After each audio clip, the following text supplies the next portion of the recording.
hermanos, a leer ahora la palabra del Señor en Éxodo capítulo 20, y vamos a leer el versículo 17.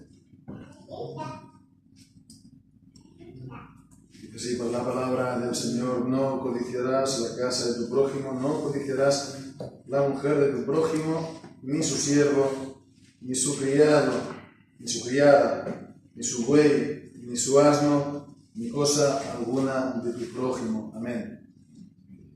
Entonces, ya llegamos a la última pregunta del Catecismo Mayor acerca del decálogo, ¿no?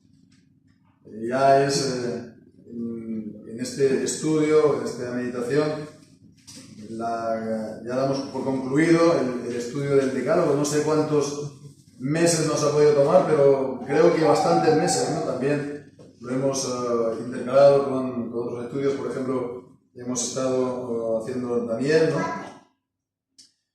Y bien, pues entonces es todo bonito, ¿no? El haberlo podido concluir estos estudios que son de una manera tan pormenorizada.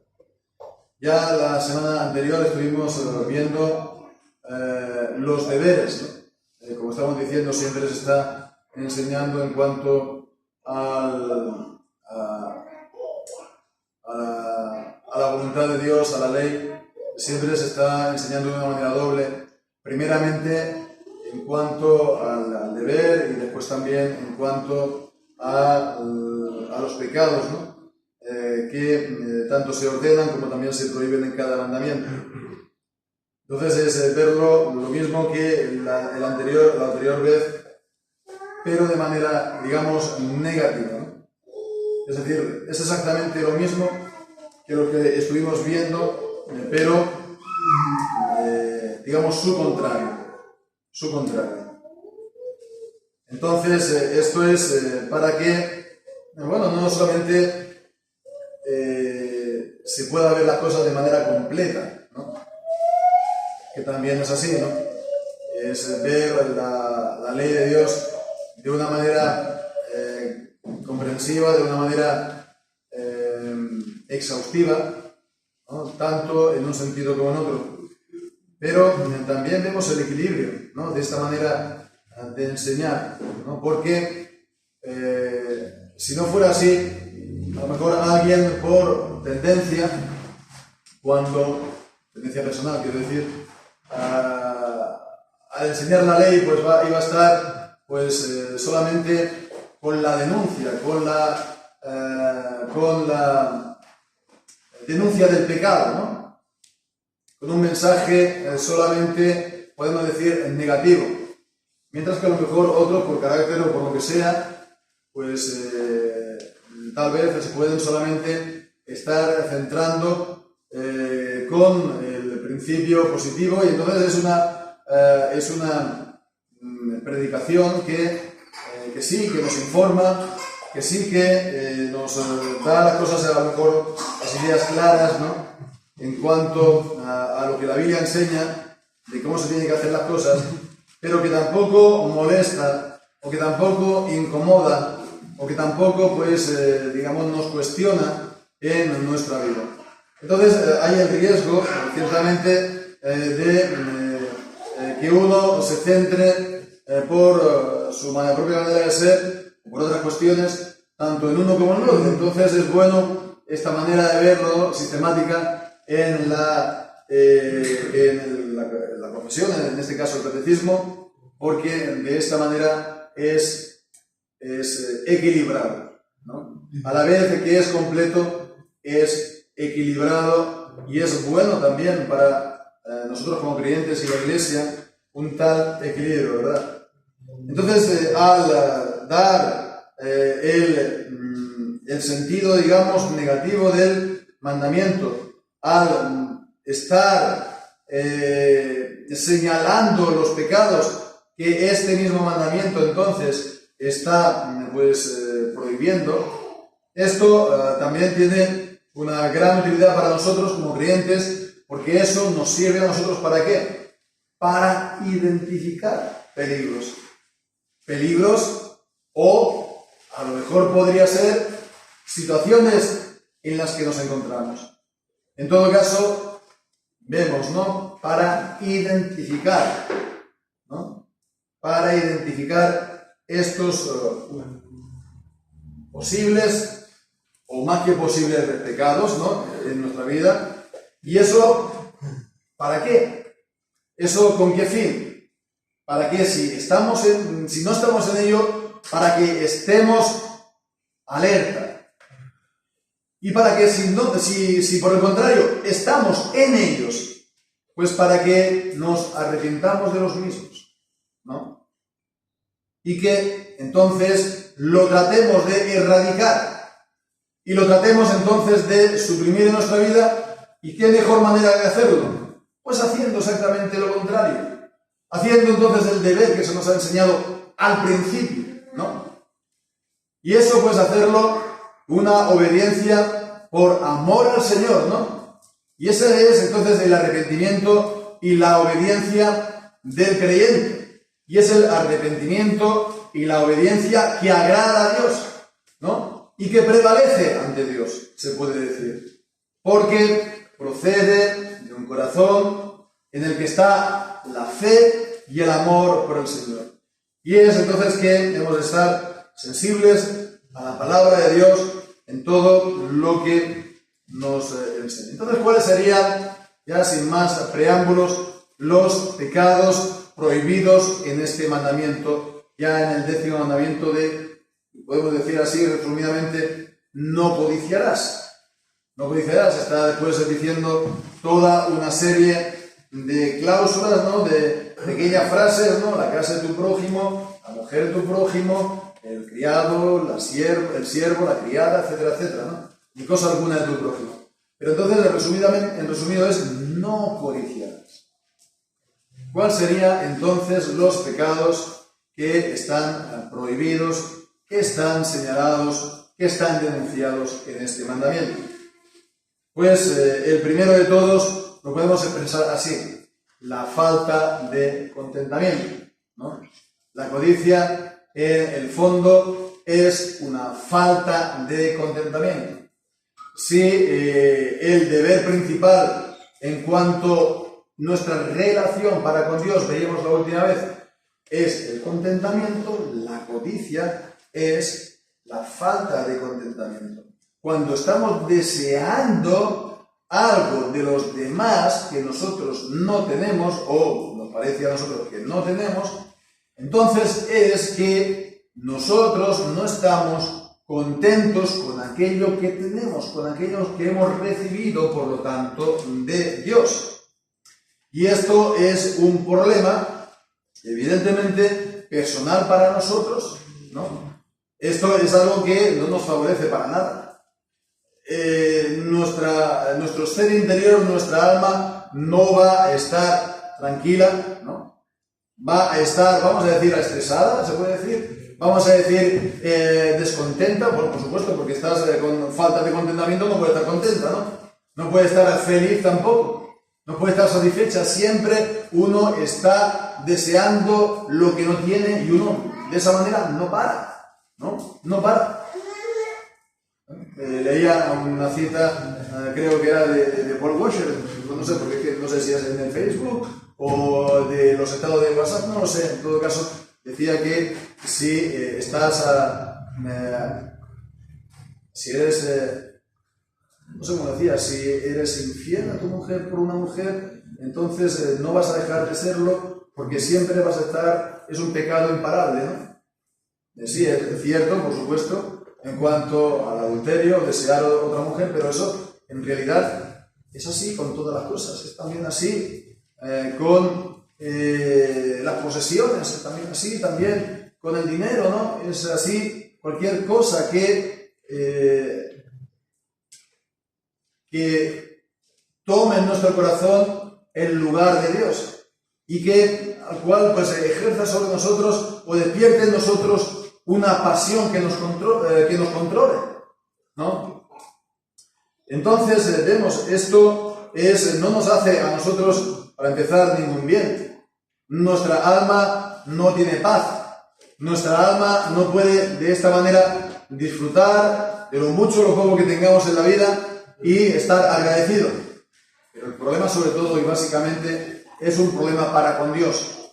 Es un problema de nuestra falta de gratitud para con Dios, nuestra falta de reconocimiento de que Dios es el soberano y que Él nos ha dado, con más o con menos, que Él nos ha puesto en un lugar en la vida que todo lo que tenemos nos viene de su mano. Es el ser, por lo tanto, ingrato, es el no darle las gracias. Y esto es un pecado que abre la puerta a todo tipo de pecados, como vemos en Romanos capítulo 1, cuando habla de aquellos que han conocido a Dios, ¿verdad?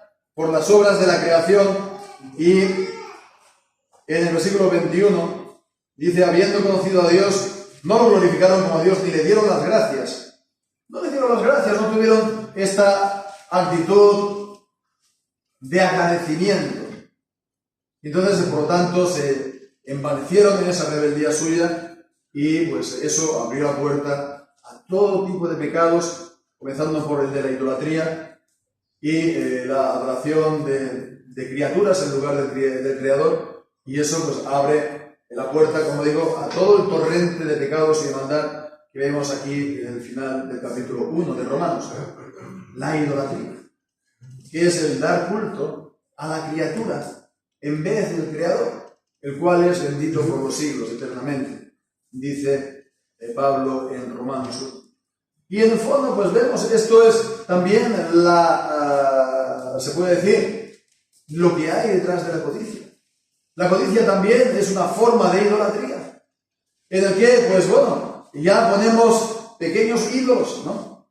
No es entonces un Dios único y verdadero, son a lo mejor una multitud, un pequeño panteón de pequeños dioses, una gran casa, unas vacaciones, pues a lo que sea, un gran coche, estatus, lo que sea, cualquier cosa, pues, que ocupe en nuestro lugar, en nuestro corazón, el lugar de Dios. Y que entonces pongamos nuestra vida a su servicio, incondicionalmente, para conseguirlo. Entonces vemos que eso es raíz de todos los males. Y esto es en sí mismo una idolatría. Pero podemos ver entonces, más aún, siguiendo también con las citas del Catecismo Mayor, ejemplos de esta falta de contentamiento, de esta pecaminosa falta de contentamiento, o esta falta de contentamiento que es siempre pecaminosa, se puede decir. Pues podemos ver el ejemplo más estridente tal vez que vemos en Primera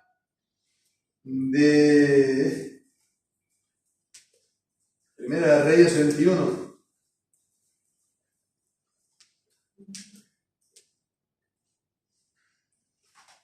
Que es el rey Acab con la viña de Nabot. Y vemos, esto no es que alguien, el pobrecito, fuera pobre y entonces está pasando por una urbanización de ricos y le gusta la casa, las mansiones que hay ahí, y dice, bueno, esta para mí. No es eso. Él era el rey, él tenía todo lo deseable de Israel. Sin embargo, vemos que nunca uno está contento con lo que ya tiene. Y así pues vemos en el versículo 2 que se encaprichó de la viña que estaba tocando a su palacio, y bueno, pues entonces él la quiso para sí, ¿no? Que tenía otras viñas, por supuesto que las tenía, ¿no? Que tendría pues otros campos, por supuesto que sí, pero quería precisamente ese, ¿cuál? El que no tiene. El que no tiene. Y bien, pues entonces ante la negativa vemos la respuesta, versículo 4, se fue Acab a su casa triste y enojado por la palabra que Nabot de Jezreel le había respondido diciendo, no te daré la heredad de mis padres. Y se acostó en su cama y volvió su rostro y no comió pan. Entonces vemos, esto es una respuesta, podría decir, bastante infantil, ¿no? Está reaccionando como un niño, ¿no? Porque no atiende razones, ¿no? No atiende razones porque yo quiero esta viña, no, que es la mía y no es lícito tenerla porque es la heredad de mi padre, según la ley de Dios, no te es lícito tenerla. Entonces, pues, en vez de tenerlo, lo único que piensa es en su deseo, en su pasión. Otros ejemplos también de esta falta de contentamiento, de disgusto también por el bien y entonces la codicia, eso le mueve a la codicia de bienes ajenos. En Esther, capítulo 5, versículo 13, Esther 5:13, es Amán, ¿cómo se llama? Amán.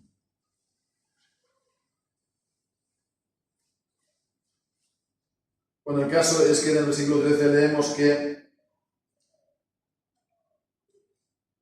versículo 12 vemos que la reina Esther a ninguno hizo venir con el rey al banquete que ella preparó, sino a mí, y también para mañana estoy convidado por ella con el rey, pero esto de nada me sirve cada vez que veo al judío Mardoqueo sentado a la puerta del rey.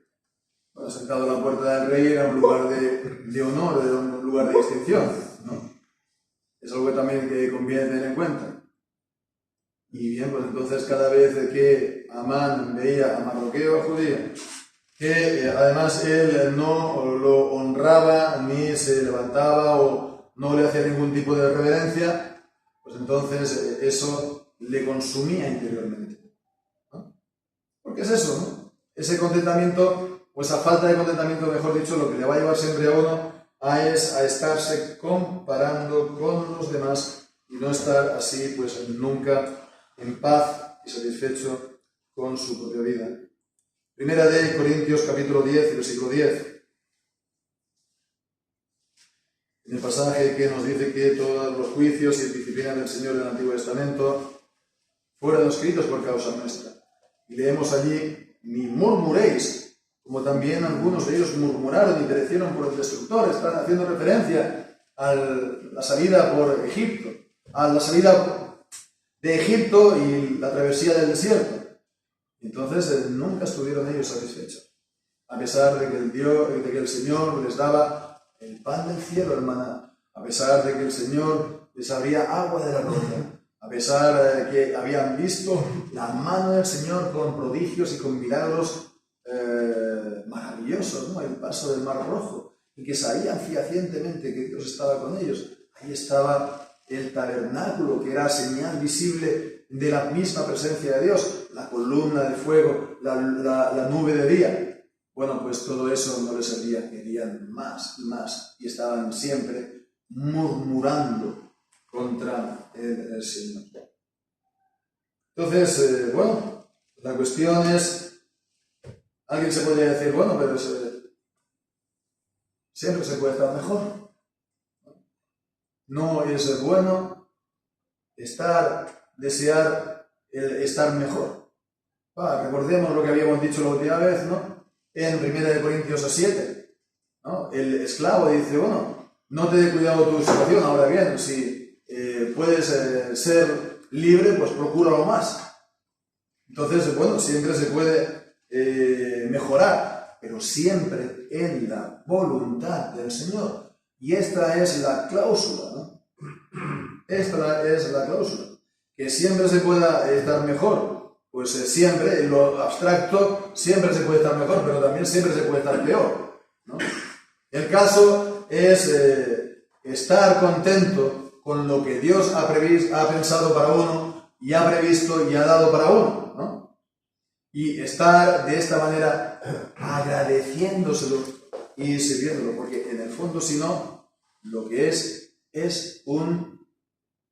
una rebeldía en contra de Dios. Es no querer soportar ni llevar lo que Él nos ha puesto para que lo llevemos, la carga o el yugo con el que Dios nos ha ungido. Bien, pues eso sería por una parte Por otra parte, la falta, digamos, en referencia al prójimo, ¿no? La falta de contentamiento sería, sobre todo para con Dios y en relación con el prójimo, pues este mandamiento del no codiciarás, pues está incluyendo envidia como pecados como la envidia. La envidia que en Gálatas 5:26 se nos describe como una obra de la carne, ¿verdad? Una obra de la carne.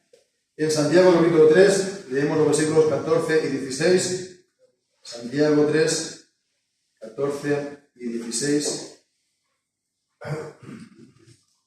Dice: pero si tenéis celos amargos y contienda en vuestros corazones, no os gloriéis ni mintáis contra la verdad.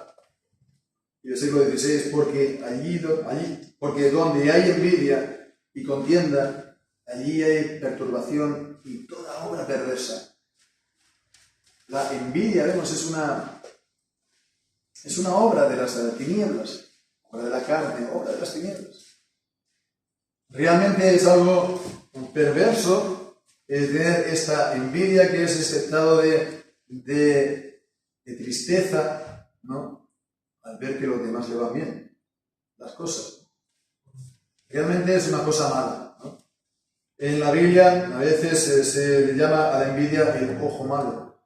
Tener un ojo malo para con los demás. Estás mirando a los demás con un ojo malo, ¿no? Es toda tu actitud. Todo es tu actitud. Todo es, digamos, lo que hay en tu corazón. No es tener un corazón sencillo. No es tener un corazón simple. Si tu ojo es simple, ¿verdad?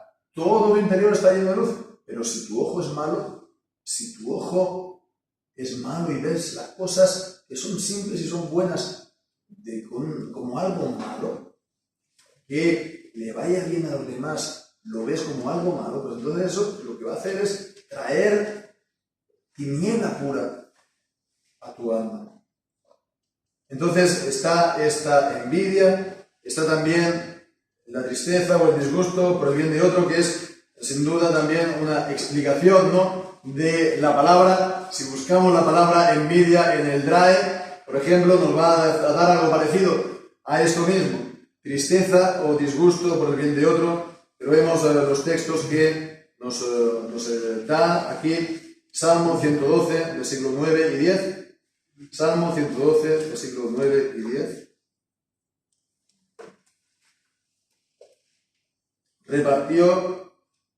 Dio a los pobres, su justicia permanece para siempre, su cuerno, este símbolo en la escritura del poder, su cuerno será ensalzado en gloria. Y a continuación lo verá el impío y se irritará, crujirá los dientes y se consumirá, el deseo de los impíos perecerá. Algo parecido en Nehemías, esto es un ejemplo. Nehemías capítulo 2 y versículo 10. Y oyéndolo Sanballat, el horonita, y Tobías, el siervo amonita, les disgustó en extremo que viniera alguien para procurar el bien de los hijos de Israel. Les disgustó en extremo. Estaban irritados, como dice el Salmo 112. Estaban, pues, que no lo podían soportar, que a los israelitas les fuera bien, ¿no? Como aquel que tiene envidia, pues no lo puede soportar que lo estén la gente disfrutando. Dicen que esta envidia es el pecado nacional de los españoles. Bien podría ser, ¿no? Bien podría ser que no les gusta para nada lo que los demás han podido alcanzar en la vida, ya sea por sus esfuerzos, ya sea porque el Señor se lo ha concedido, por herencia, o por la providencia, o por cualquier circunstancia. Entonces, bueno, es una muy mala actitud que, en todo caso, al primero que perjudica es a uno mismo. Y bien, pues el último subpunto también del Catecismo Mayor, aquí en esta respuesta, dice esta frase, dice: juntamente con todas las emociones y afectos desordenados por cualquier cosa que sea suya, ¿no? Y es interesante porque esta manera de hablar nos suena a nosotros un poco pasada de moda, ¿no? Emociones y afectos desordenados. Afectos desordenados. Si precisamente lo que enseñan, ¿no?, y en las canciones, y en la cultura, etcétera, es que los afectos, los sentimientos no se pueden controlar. ¿Cuántas canciones, no?, para justificar pues amores que no están bien, que son pecaminosos? Pues no hay, digamos, manera de controlar los sentimientos, ¿no? No hay manera de controlar los afectos. Pero entonces esto es un afecto desordenado. Y el afecto desordenado o pasión es un problema en la vida. La Biblia y en la vida real es un problema, ¿verdad? Es un problema cualquier cosa que esté desordenada, que ejerza un poder sobre nosotros y nos controle. Podemos ver los 4 textos en este punto y después vamos a concluir con unas palabras acerca de esto mismo. Romanos capítulo 7, versículos 7 y 8. Romanos 7, versículos 7 y 8. Mas el pecado, tomando ocasión por el mandamiento, obró en mí concupiscencia, porque sin la ley el pecado está muerto. Así que yo sin la ley vivía en un tiempo, mas al venir el mandamiento el pecado revivió y yo morí. Romanos también, capítulo 13, versículo 9.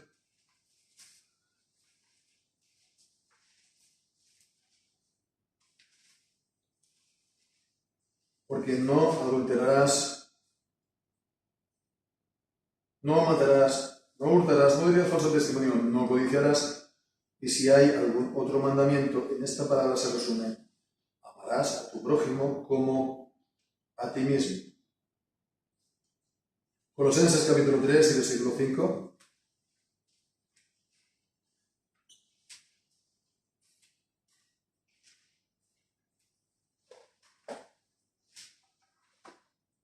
Colosenses 3:5.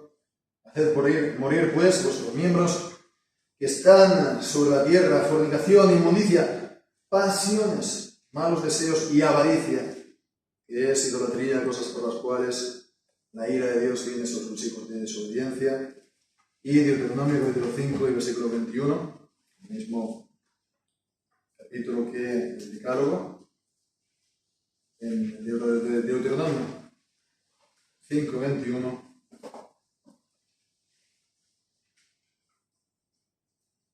No codiciarás a la mujer de tu prójimo, no codiciarás, no desearás la casa de tu prójimo, ni su tierra, ni su siervo, ni su criada, ni su buey, ni su asno, ni cosa alguna de tu prójimo. Entonces vemos, ¿no?, todas las emociones y afectos desordenados, ¿no?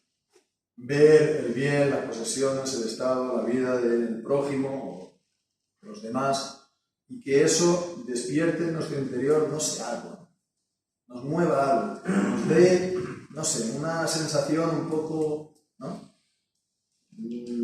Ya no voy a decir agridulce, sino más bien agria, ¿no? Un poco, es como cuando uno se mete en el río y entonces pues al marchar por ahí digamos, sí, la tierra que está en el fondo, ¿no?, pues entonces se va moviendo, ¿no?, y se enturbia el agua, ¿no? Entonces, esto es la cuestión de los sentimientos y de las emociones, ¿no? Uno las tiene que tener con la ayuda del Señor y su gracia bajo control. Bajo control. Estamos, por supuesto, llamados, y si somos creyentes, estamos capacitados por el Señor nos capacita por su Espíritu Santo para hacerlo. Las emociones no pueden tomar el control en nuestra vida. Esta es una, por ejemplo, de las claves para luchar contra la depresión entre los cristianos.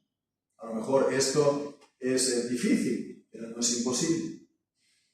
Porque la depresión es un conjunto, digamos, de sentimientos que se van pues en nuestra alma, ¿no? Y bueno, los sentimientos, sí, muy bien, pero no me dejaré dominar por ninguno. Las emociones el Señor nos las da, porque somos humanos, pero la cuestión es que no nos tenemos que dejar dominar por ninguna. pasión, por ninguna emoción, sentimiento o ninguna cosa, ¿verdad? Si es alguna cosa, si es un hábito de vida o lo que sea, eso ya es un vicio, ¿no? Si es una cosa externa. Pero si no es entonces algo que se vea, si no es entonces un vaso de vino o cualquier otra cosa físico que se ve, ¿no? Material, si es solamente entonces una emoción que está en nosotros y toma el control de nosotros, ¿eso cómo se llama? Eso se llama pasión. La pasión es cuando esta emoción, ¿no?, nos controla. Y bien, pues entonces tal vez queda muy bonito esto de ser pasional, ¿no?, muy de película, ¿no? Pero no es precisamente el retrato bíblico que nos da para el Hijo de Dios. No nos hemos de dejar dominar por nada. Que no sea el Señor, evidentemente. No hemos de ser apasionados de esta manera, con nada. No digo que seamos apáticos, ¿no?, pero no hemos de dejar que ninguna emoción nos embargue hasta el punto que estemos sometidos a ella. Voy a hacer un ejemplo. Por ejemplo, pensemos el apasionado de la lectura, ¿no? No sé si había alguno ahí. El apasionado de leer libros, ¿no? ¿Alguien que sea así apasionado para leer libros va a ser mejor estudiante que alguien que lea los libros que tiene que leer, que sabe que tiene que leer, solamente las partes que les va a convenir y digamos que después, una vez lo ha hecho, pues entonces lo deja aparcado, se distrae y pasa a cualquier otra cosa? ¿Quién es el que mejor aprovecha, digamos, los estudios en este caso? El apasionado que lo único que hace es devorar, ¿no? Mañana, tarde y noche se levanta de madrugada y no vive para eso, no tiene otro pensamiento más que... O aquel que tiene el control. Y que de una manera, digamos, o se puede decir a lo mejor cerebral, no lo sé, o fría, no lo sé, pero en todo caso que él es el que, digamos, pone los términos y la dedicación y la cuantificación, entonces es lo mismo. Eso sí que realmente aprovecha esa manera de, digamos, leer o estudiar, ¿no? Sabemos que también en el mundo evangélico se ha rehabilitado bastante la palabra pasión, ¿no? Para, comillas, buenos fines, ¿no? Aunque sea para la evangelización o apasionado por los perdidos o lo que sea. Bien, está bien tener compasión, ¿no? Compasión sí está bien, ¿no? Es decir, estar sufriendo con los demás. Pero el tener algo de manera que su facultad rectora, que es la mente, esté disminuida por un sentimiento, sea cual sea, que no sea el amar a Dios con todo el corazón, mente, alma y fuerzas, etc. Eso se tiene que ser bastante precavido con eso. Lo digo para que esto sea, pues, lo que tengamos que, digamos, estar vigilando. Todo tipo de pasión, todo tipo de emoción que en nuestra vida tienda a dominarnos, hemos de tildarlo, por lo tanto, de pecado también, y hemos también de dejarlo en cuarentena para después también sanarnos de esta afección, digamos, que tenemos pasajera, para que sigamos al Señor y lo vemos solamente a Él, sí, con todo el corazón, alma, mente y fuerzas, pero también el Señor nos da otras responsabilidades en la vida, ¿verdad? Ya sea la familia, ya sea el trabajo, ya sea, etcétera, etcétera, que no hemos de dejar para estar 24 horas al día orando al Señor, sino también con todas estas actividades y responsabilidades, estar también con el Señor y estar sirviendo al Señor. Pues que así sea, que el Señor bendiga su santa palabra en nuestra vida.